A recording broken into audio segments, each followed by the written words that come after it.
Welcome everyone to a brand new episode of Max Talks Box Office. Here at Max Talks Movies, my name is Max Dinnenberg. Today I'm going to break down the domestic box office of this past weekend, which was January of the 9th to the 11th, 2026. Look at the overall numbers from 2025, both domestic and worldwide, and preview the movies that are hitting theaters this weekend. So welcome back everyone to Max Talks Movies. If you guys are new, please hit that subscribe button. Finally got to such a huge milestone for my channel, 400 subscribers. But I really want to get to 1,000 very, very soon. So to help me get there, hit that subscribe button, ring that bell to notified. I do movie reviews, TV show reviews, out theater reactions, movie franchise rankings. I do Max Talks Oscar videos, as well as these box office breakdown shows once a week. So please subscribe, ring the bell, join me as we get our way to 1,000 subscribers. Also, please comment down below. What are your thoughts, guys, on the box office? What did you see this past weekend? What are you gonna see this upcoming weekend? And let me know any positive, negative movie theater experiences that you've had recently. And also, guys, please hit that thumbs up button. So, without further ado, guys, let's get into this past weekend's box office domestic, which was the 8th, sorry, not the 8th, the 9th to the 11th, 2026 of January. And Avatar, Fire and Ashes in first place for the fourth consecutive weekend. It did take its biggest drop since being in theaters. It made 21.5 million, which is a 48% drop for the movie in its fourth weekend. The film is at 342 right now domestic, and the movie is currently at 1.2 billion. So I did say when the movie came out, it had a very good chance, in my opinion, hitting probably 1.5 billion, which I guess for many people will come out of it as a disappointment. Again, the first two movies of the franchise are over $2 billion.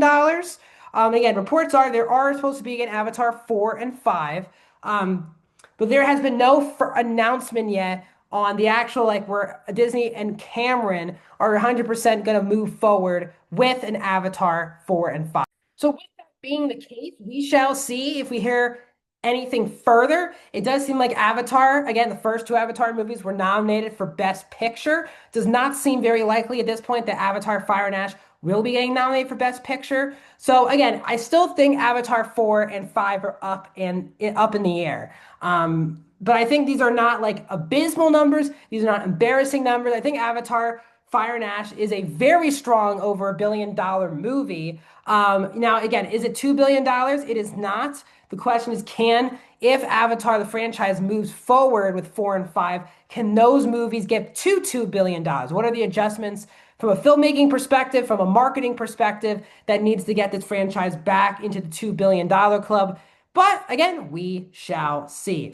At number two this past weekend is Primate. That is from Paramount Pictures, the new big horror movie, the first really big release of 2026. It opened to $11 million. The budget for the movie is $24 million, a pretty cheap budget. By the time it hits digital, it'll probably either made its money already or, again, make it on PVOD. I think many people were expecting Primate to be a real sleeper hit like Megan was a couple years ago. But again, horror is always the first movie of the new year. We had The Grudge from a couple years ago. We had Night Swim from, again, also a couple years ago, 2 years ago, if I'm not mistaken. This movie opened very similarly to those movies. So Primate didn't have a Megan opening from like 2022, if I'm not mistaken. The first Megan movie opened to $30 million. I think that was like a huge shock for a horror movie to open that big in January. We even had Wolfman open up around this number last year as well. So horror movies, this is like kind of the stereotypical number for an opening in January. I think with a lot of the word of mouth, many people thought Primate could be like an underrated sleeper event movie. It has a niche audience, like a big enough niche audience for the budget that it has, but it's definitely not a January like monster sensation like Megan was a couple years ago. In third place, which is a monster hit, is The Housemaid from Lionsgate, only dropping 28% in its fourth week, and another $10.9 million, $93 million domestic. The Housemaid is going to be at over 100 million domestic when I talk to you guys next week here on the channel. What is success? Again, last week, if you're new to the channel, last week Lionsgate is already moving forward with A Housemaid 2, a sequel that is even starting production at some point in 2026. Sweeney's returning in the lead role. Seifert is coming back for a cameo, but still, this movie, again, a lot of people were rooting against it completely for Sydney Sweeney's purposes.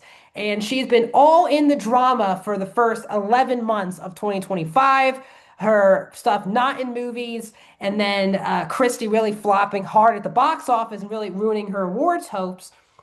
She gets a monster win, just like the rom-com with Glenn Powell was a couple years ago. Euphoria season 3 is coming out at the beginning of 2026 as well. I think all things are about to be just fine for Sydney Sweeney. At number 4 on this list is Zootopia 2, still racking up that money. It's in its 7th weekend, still here in the top 5, so basically 2 months consecutive here in the top 5. Dropping 48%, 10 million for Zootopia 2, 378 domestic. Again, it's not blowing the roofs off the place domestically. It really is internationally, and that's why it is one of the biggest movies of 2025. Still amazing that this movie, 2 months out from its release, is still making over 10 million at the box office. Really good word of mouth, really perfect family movie, and that's why you've heard no release date yet for Zootopia for its digital release. At number 5 is another movie that just opened this past weekend. Is Greenland 2 Migration. It opened at $8.4 million. Now, the reports are that this movie has a $90 million budget. If that is the case, this is definitely a monster flop from Lionsgate. If you guys are not familiar, the first Greenland came out in July of 2020. So right around the time, like 2 or 3 months after the entire world shut down. So the first Greenland movie was not even a theatrical release. It was a straight to PVOD release in the summer of 2020. Again, no one was leaving their houses. Movie theaters were not open. So here we are, which is just a crazy world to think that that was only closing in on now. Like that was 5.5 years ago.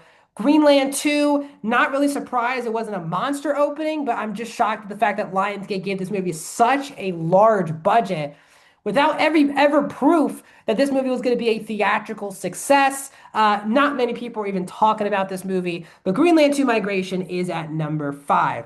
Looking at the domestic numbers so far this in 2025, excuse me, you have Minecraft at 1, Lilo and Stitch at 2, Zootopia 2 is at number 3, Superman 4, Avatar Fire and Ash just passed Wicked for Good on Monday. So Avatar Fire and Ash is now in the top 5 domestic.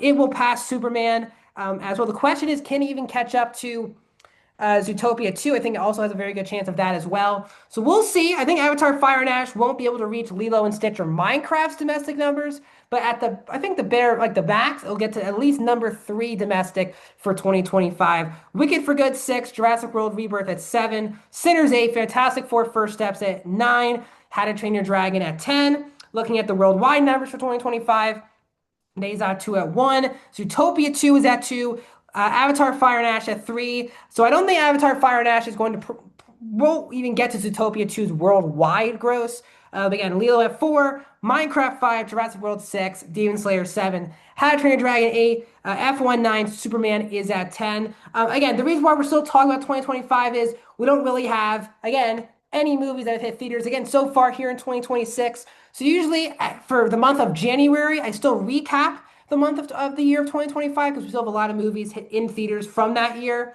But when we get into February, I kind of stop talking about the 2025 year, move on completely to 2026. So hitting theaters, guys, this weekend, the big release is 28 years later, The Bone Temple, which is getting unbelievable reviews. It's currently sitting at 96% on Rotten Tomatoes. Just unbelievable reviews for this movie. It is hitting theaters on Friday. Sony, I believe, who distributed the movie, they've already greenlit a 28 years later 3 with Cillian Murphy leading that movie. Again, the first 28 years later, which again is the third film of the franchise, which came out in the summer of 2025, opened $30 million. So we'll see if much better word of mouth draws people back into the theaters for this franchise, or are people really hurt by 28 years later? They don't want to check up the direct follow-up. We shall see. And this movie does have the best potential to be a hit in the month of January. In limited release, you have a French movie called A Private Life starring Jodie Foster. That's hitting limited release. And also Dead Man's Wire. That is the new Gus Van Sant directed movie starring Bill Skarsgård, a bunch of people in it, Al Pacino, Dacre Montgomery, Coleman Domingo. That movie's hitting limited release as well this upcoming weekend. So what are you guys' thoughts on the box office? Let me know down in the comments. Like this video, subscribe to my YouTube channel, and I'll see you guys in another video in the near future.